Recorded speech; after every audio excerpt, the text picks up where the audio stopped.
শ্ৰদ্ধা হত্যাকাৰী আফতাবৰ জন্ম হ'ব প্ৰতিখন চহৰতে, এই মন্তব্য মুখ্যমন্ত্ৰী হিমন্ত বিশ্ব শৰ্মাৰ। দিল্লীত ২৭ বছৰীয়া শ্ৰদ্ধাক তেওঁৰ ২৮ বছৰীয়া প্ৰেমিক আফতাবৰ হত্যাকাণ্ডৰ উদ্ধৃতি দি শনিবাৰে অসমৰ মুখ্যমন্ত্ৰী হিমন্ত বিশ্ব শৰ্মাই কয় যে যদি দেশত শক্তিশালী নেতা নাথাকে তেন্তে আফতাবৰ দৰে হত্যাকাৰী আমাৰ প্ৰতিখন চহৰৰ পৰা ওলাই আহিলে হয় আৰু তেতিয়াই আমি আমাৰ সমাজখনক সুৰক্ষিত কৰিব নোৱাৰিলো হয়। अभी कोई आफ्ताब ने श्रद्धा बहन को मुंबई से लेके आया और लाभ जेहाद का नाम में 35 टुकड़ा टुकड़ा कर दिया और उसका बाद उनका डेड बॉडी कहां रखा? फ्रीज में। जब डेड बॉडी फ्रीज में था उसी समय और एक दूसरा लड़की को लेके आया और वहां में भी और डेटिंग करना शुरू कर दिया।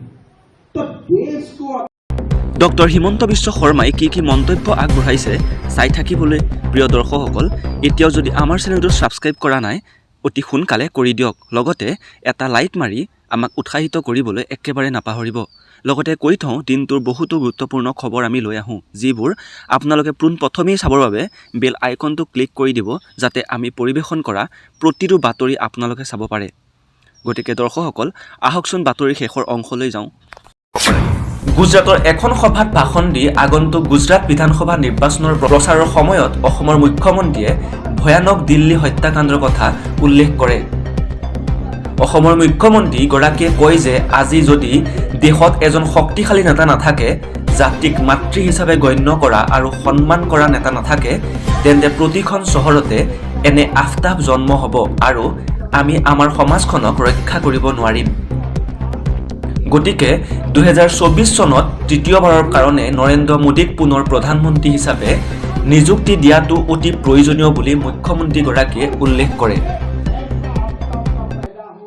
तो देश को अगर आज एक ताकतवर नेता नहीं होता है, देश को मां मानने वाला एक सरकार नहीं होगा, तो हर शहर में ऐसा आफ्ताब का पैदा होगा।